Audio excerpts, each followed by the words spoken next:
Сәлеметсіздер ме, құрметті білім алушылар? Бүгінгі біздің видео дәрісімізде қарастыратын мәселе қазақ халқының қалыптасуы, қазақ этнонимі, қазақ жүздері. Және қазақ хандығы 15-16 ғасырлардағы. Алдыңғы тақырыптардан барлықтарыңызға мәлім, құрметті білім алушылар. Жалпы біздің қазақ даламыздан ежелгі заманында, және орта ғасырдың бас уақыттарындағы өткен жалпы қазақ жеріндегі мекен еткен тайпалардың тағдыры барлықтарыңызға мәлім. Енді бұл жерде бір айта кететін жайт, қазақ халқының қалыптасуы және қазақ этнонимі келетін болсақ, бұл барлықтарыңызға белгілі, құрметті білім алушылар, біздің қазақ даламызда ең алғашқы не дейді мынау? Жергілікті дейді ғой, автохонды деп айтамыз, тайпалар, ол андрондықтар, ботайлықтар болған. Ол барлықтарыңызға белгілі. Яғни қазақ даласында қола дәуірінде мекендеген адамдар, ол біз жаңағы нәсілдік түр сипатынан айтатын болсақ, олар европеоидтық нәсілдіктерге жатқан, Қазақстан жерін мысалға қола дәуірінде біздің заманымызға дейін бірінші мыңжылдықтар аралығында андрон тарихи мәдени бірлестігіне жататын тайпалар мекендеген. Біз оларды оқыған кезде андрондықтар деп оқыған болатынбыз. Олардың, яғни қоныстары солтүстік, орталық және шығыс Қазақстан жерлерінен табылған болатын. Яғни қоныстары деп атқанымыз олар мекен еткен жерлер, яғни мына археологтар жұмыс жасағанда сол қоныстары арқылы, олардың сүйектерін табу арқылы андрон тайпалары, бұлардың тұрпаттары европеоидтықтар нәсіліне ұқсастығын көрсеткен. Яғни олардың бас сүйегі мезокранды, үлкен болған, бетінің тұрқы дөңгелектен келген, мұрны дөңестеу болған. Яғни Хакасия жеріндегі Минусин ойпатынан табылған бас сүйектерге ұқсас деп айтылады. Ерте темір дәуіріне жататын Қазақстан жерін мекендеген тайпалардың антропологиясы, ол ерте темір дәуірінде Қазақстан жерін Сақ, Ғұн, Сармат, тағы басқа тайпалары мекендегені барлығымызға белгілі. Сақтардың бас сүйегі, шағын ми қауашағы кішірек, беті жалпақтау, көзі ұялы, қабақ сүйегі шығыңқы, мұрны дөңестеу болған. Жалпы сақтардың бет пішініне андрондық тұрпат белгілері бар екендігі байқалады. Дегенмен де сақтардың бет әлпетінде европеоидтық тұрпаттан көмескілене бастағаны мынандай белгілерден байқалады. Бас сүйектің тұрқы қысқарады, беті жалпақтана түседі, маңдайы тайқыланады, көз ұясы шығыңқы болады деп көрсетеді. Халық болып қалыптасуы үшін оған қажетті шарттар болу шарт, халықтың өзіне тән мәдениетінің қалыптасуы, халық мекендеген аумағының қалыптасуы, өзін бір халықтың өкілі санайтын елдік, халықтың сананың орнығуы, халықтың өзіне тән антропологиялық бет пішінінің қалыптасуы, халықтың ортақ атауының қалыптасуы, халықтың тілінің қалыптасуы болып табылады. Яғни, халықтың этностық, аумақтық, саяси жағынан біртұтас құрылымға айналуы үшін қажетті алғышарттардың бірі оның дербес мемлекеттілігінің болуы. Монғолдар жаулап алғаннан кейін Қазақстан аумағында пайда болған мемлекеттердің әуелі монғол ұлыстарының, содан соң Ақ Орданың, Моғолстанның, Әбілхайыр хандығының, Ноғай ордасының құрылуы қазақ мемлекеттілігінің этностың аумағының қалыптасуына негіз болды. Сонымен қатар қазақ руларының аталған мемлекеттердің құрамында бөлшектенуі әрі қарай этностық топтасуында да кедергі болды. Қазақ рулары түрлі мемлекеттік құрылымдарға бөлініп кетсе де, бір тілде сөйледі. 14-15 ғасырларда қазақ тілінің өзіндік ерекшеліктері қалыптаса бастаған болатын. Этнос территориясымен айналысушы ғалымдардың пікірінше, этностық бірлестіктің әр заманда қалыптасатын 3 түрі болған. Оларды атап өтсек, ру, тайпа, халық, ұлт деп атауымызға болады. Яғни, Алаш атауы қазақ этнонимін бастапқы түрі Алаш мыңы. Қадырғали Бежалайыр көрсеткен Алаш мыңының ру тайпалық құрамы ұлттық ауқымға көтерілген қазақ қауымынан әрине анағұрлым тар. Егер Алаш мыңы біртіндеп этностық мазмұнға ие бола бастаған әскери одақты еске салса, қазақ өріне таза этностық ұғым. Бұл екі ұғым тұтас өзара тікелей сабақтас екі тарихи кезең. Осы уақытқа дейін Орталық Азиядағы, сондай-ақ татар, башқұрт, ноғай және басқа түрлі халықтардың құрамында шашырап жүрген найман, алшын, дулат және осы сияқты кезінде тұтас ру тайпалардың шағын топтары ендігі уақытта бір жолы ұлттық бірігу жолына тартыла бастайды деседі. Алаш мыңын қазақ атануы әрине бір жылдың, яғни қысқа мерзімнің нәтижесі емес. Осы жерде біз қазір, құрметті білім алушылар, жалпы қазақ атауының, қазақ сөзінің мағынасы жайлы бір шағын ғана видеоролик тамашалап өтсек, содан әрмен қарай біз өзіміздің осы тақырыбымызды дәріс ретінде жалғастырайық.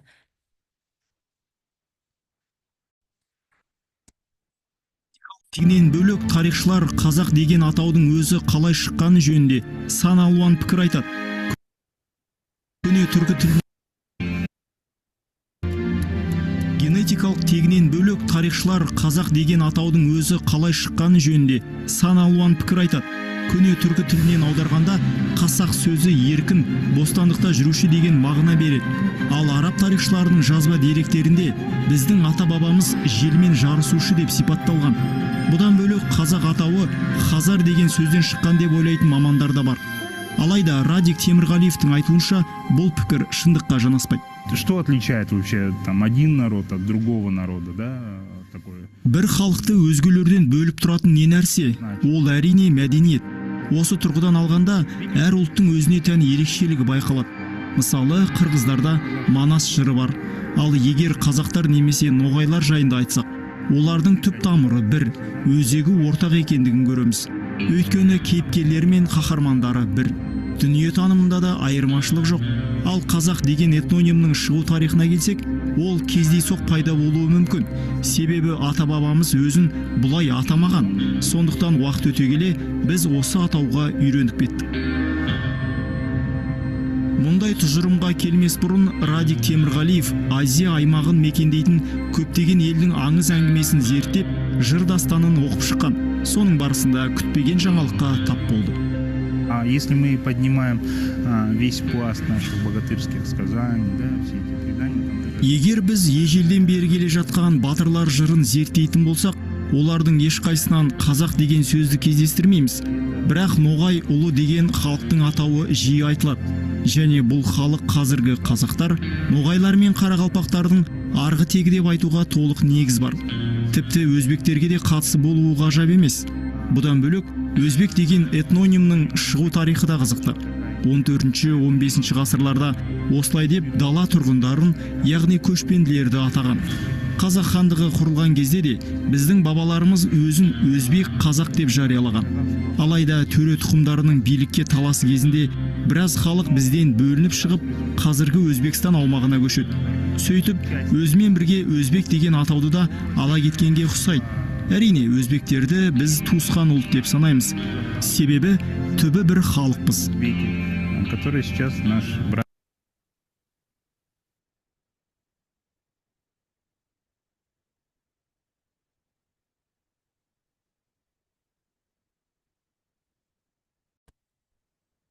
Міне, құрметті білім алушылар, яғни қазақ атауын сіздерге түсіндіріп өтті, видео дәрісте. Енді бұл жерде айта кететін жайт не? Мысалға айта кететін жайт, жалпы бізде өзбек атауы да, яғни берілген дейді, өзбек атауы да біздің қазір өзбектер туысқанымыз деп табылады дейді. Енді қарасаңыздар, видеороликте де, видео бейнеде де бір-екі нұсқасын сіздерге таныстырып өтілді. Яғни 15-16 ғасырларда қазақ халықтың өз арасында алаш және қазақ атаулары айналымда қатар жүргенін көрсетеді. Осы заманда өмір сүрген қазақ қоғамының белгілі өкілдері тарихшы Қадырғали Халайырхат солай жеткізген болатын. Енді құрметті білім алушылар. Қазақ атауымен қатар, қазақ сөзінің мағынасымен қатар бізде қазақ жүздері. Қазақ жүздеріне тоқтала кетейік. Яғни, қазақ жүздері қалай шықты? Бұл жерде не түсіндіруге болады? Қазақ халқымен жүз ұғымы ол өте тығыз байланыста жүргенін байқауға болады. Жүз ұғымын пайда болу туралы түрлі пікірлер бар. Жаңадан қалыптасқан қазақ халқы Қазақстан жеріне қоныстанды. Қазақ халқы мекендеп тіршілік жасаған жерлерде 3 түрлі шаруашылық аймақ пайда болғаны көрсетеді. Осыған байланысты осы аумақта мекендеген халықтар 300-ге бөлінді. 100 дегеніміз тайпалар одағының аумақтық ірі бірлестігі деп көрсетеді. Қазақ халқы ұлы жүз, орта жүз, кіші жүз деп көрсетеді. Мына алдарыңызда презентацияда көрсетіліп тұр. Ұлы жүзді Ағарыс деп атаған деді. Оңтүстік Қазақстан, Жетісу, Шу, Талас өзендерін Сырдарияның жоғарғы ағысын мекендеген деп көрсетеді. Оларға жүз құрамына кіргендер Дулат, Албан, Суан, Сарыүйсін, тағы басқа рулар. Орта жүз Бекарыс деп атаған деді. Кіші жүз Жанарыс деп атаған деп көрсетеді. Яғни жүздерге кіретін руларда өздеріңіз басқа да жағдайлармен хабарларыңыз бар деп ойлаймын. Енді Қазақ хандығының, мына құрметті білім алушылар, сол уақыттағы мекендеген аумағы, территориясын көрсетеді. Біз қазір осы Қазақ хандығына тоқталмас бұрын жүздердің шығуы жайлы бейнеролик көріп өтсек, әрмен қарай біз тағы да өзіміздің презентациямызды жалғастырамыз.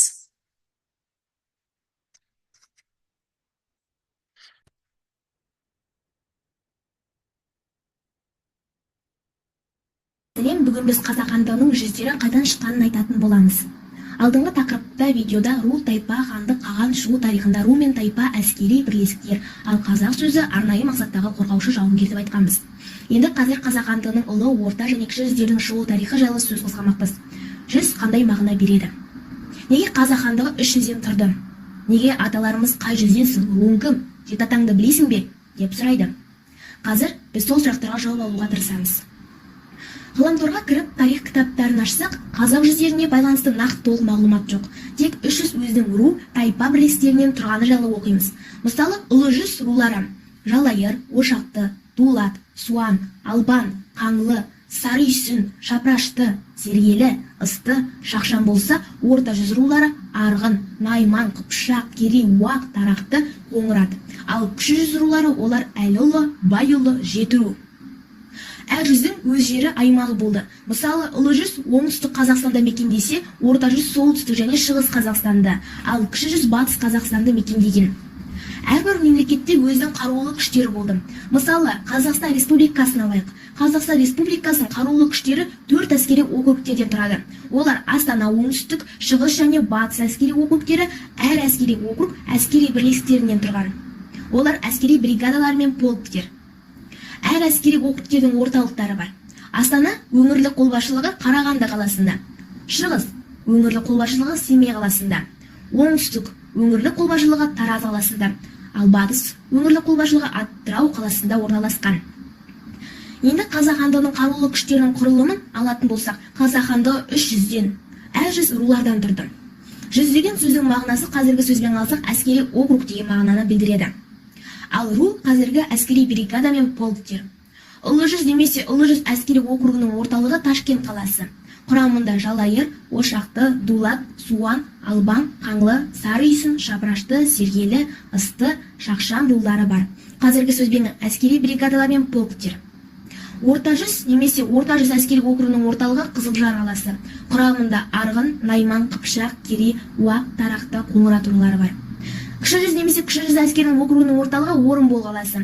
Құрамында Әліұлы, Байұлы, Жетіру рулары бар. Қорытындылай келетін болса, Қазақстан Республикасының және Қазақ хандығының қарулы күштерінің құрылымын салыстырдық. Қазақстан Республикасының қарулы күштері 4 әскери округтен тұрса, ал Қазақ хандығының қарулы күштері 3 әскери округтерінен тұрған. Оларды аталарымыз жүз деп атаған. Қазіргі әскери округтен құрамында әскери бірлестіктер, бригада мен полктерден тұрса, 300-дің құрамында ру бірлестіктері тұрған. Сондықтан қазақ атамыз: балам, қай жүзденсің, руың кім, жеті атаңды білесің бе? деп сұрайды. Қазақ деген сөз ол қорғаушы, жауынгер десек, жауынгердің әскери бөлімі ол рулар. Бейбіт уақытында әр жауынгер өз орнын, өз мақсатын ұмытпау үшін аталарымыз жүзін, руын, жетатасын сұрап тұрған. Зейін қойып тыңдағандарыңызға көптен көп рахмет. Видеома лайк басып, қазақ тарихымыз және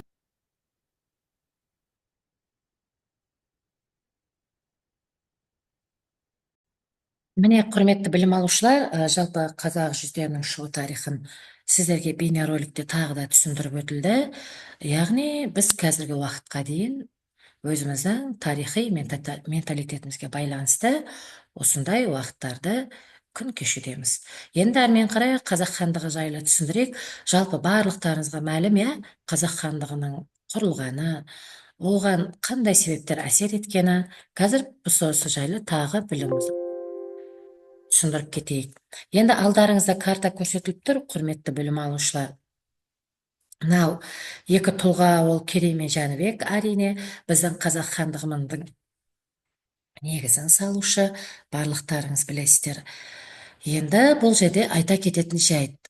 Барлықтарыңызға мәлім, біздің қазақ даламызға 12 ғасырда, 13 ғасырда Шыңғысхан әулеттің, яғни моңғолдардың келіп жаулап алып бүкіл Евразия, Европа жерлеріне дейін басып алған барлығымыз білеміз.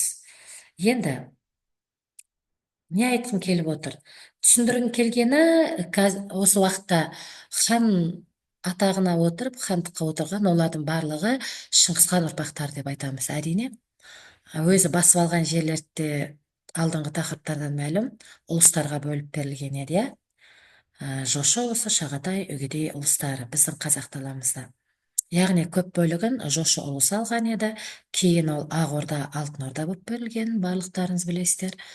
Кейін келе осы ұрпақтарды, мынау ойраттардың шапқыншылығы нәтижесінде Әбілқайыр хан өз тұсында жауларына қарсы төтеп беру себептеріне байланысты мына біздің Керей мен Жәнібек өз қол астына халқын алып, Моғолстан жеріне, Қозыбасы деген жерге барып, қазақ хандығын құрған болатын. Міне сол уақыттан бері қазақ хандығы өмір сүрді. Бертін келе біздің осы бүгінгі күнге дейін, 21 ғасырға дейін мемлекет болып қалыптасуымыздың негізі болып табылады. Қазір жалпы қазақ хандығы жайлы тағы бейнеролик қосып өтейін, құрметті білім алушылар. Сол жайлы қысқаша мағлұмат алып өтсек. Енді барлықтарыңызға мәлім ғой, жалпы қазақ хандығы жайлы. Қазір сол жайлы кішкене тағы қосымша мәліметтер беріп кетсек. Қазақстан жерінде Әбілқайыр хандығы, Моғолстан және Әмір Темір мемлекеттері өмір сүрді.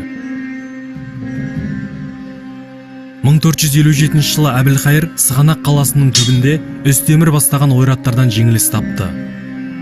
Бұл Әбілқайыр ханның ел арасында абыройын түсірді. Осы сәтте Керей мен Жәнібек 200 мың қазақтарды жинап, Моғолстан еліне жер сұрап барады. Моғолстанның ханы Есенбұға қазақтарға Шу мен Талас өзендерінің арасын берді. Ең алғаш қазақ хандығының туы Қозыбасы жерінде тігілді. Қазақтардың көшіп кетуі өзбек мемлекетін әлсіретті және Моғолстанды басып алу мақсатында Әбілқайыр хан әскер жинақтап жорыққа аттанды. 1468 жылы Әбілқайыр хан жорық кезінде қайтыс болды. Әбілқайырдың қайтыс болуы мемлекеттің шаңырағын шайқалтып, хан тағына таласқа алып келді. Керей де Жәнібек те Шыңғыс тұқымы болған соң таққа үміткер еді. Осы сәтте ұтымды пайдаланған қазақ хандары Әбілқайыр хандығының жеріне барып үгіт насихат жүргізді. Нәтижесінде көптеген тайпалар қазақ хандығына қосыла бастады. Әбілқайыр хандығымен соғыс жақын арада болатыны белгілі еді. Сол үшін қазақ хандығы Моғолстанмен тату көршілік, одақтық байланыс орнатты. 1462 жылы Есенбұға қайтыс болып, мемлекеттің тағына ағасы Жүніс келді. Қалмақтардың жиі шабуылы Моғолстанды әлсірете бастады.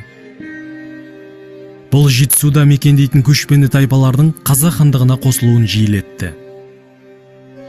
Сыр бойындағы қалалар Ақ Орданың, Әбілқайыр хандығының кезінде де ең бай қалалар еді. Бұл әрине мемлекеттің экономикалық жағынан мықты болуына ықпал етеді. Сондықтан бұл қалалардың саяси экономикалық жағынан маңызы зор болды. Ендігі жерде сыр қалалары үшін шайқас басталды. Бұл шайқас 30 жылдан астам уақытқа созылды. Мұхаммед Шайбани, Әмір Темірдің ұрпағы Әмір Мәзид, Моғолстан ханы Жүніс сыр қалаларын өз жеріне қосқылары келді. 1470 жылы Керей қол бастап Түркістан қаласына шабуыл жасады. Жәнібектің ұлы Махмұд Созақ қаласын бағындырды. Екінші баласы Еренжі Сауранды иемденді. Сауран түбінде жеңілген Шайбани Бұқараға қарай қашты. 1472 жылы Мұхаммед Шайбани Ноғай ордасының әмірі Мұқсамен қосылып, Сығанақ қаласын басып алды. Бұрындық пен Махмұд Сұлтан бастаған қазақ әскерлері Қаратау жерінде Мұхаммед Шайбани әскерін талқандап, Сығанақ қаласын қайтарып алды. Күйреп жеңілген Шайбаншақ Маңғыстауға қарай қашты. Сыр қалалары үшін Моғолстан Әмір Темір мемлекетімен соғысып жатты. 1482-85 жылдары Ташкент, Сайрам қалаларын басып алды. Әмір Темір мемлекетіне қарсы соғыстыру үшін Жүніс Мұхаммед Шайбаниге Отырар қаласын басып алып берді. Ал Әмір Мәзид Қазақ хандығымен одақтасты. Моғолстанның әскери көмегімен Шайбан Түркістан, Сауран қалаларын басып алды. Біріккен қазақ әмір әскерлері Сауран қаласын қайтарды.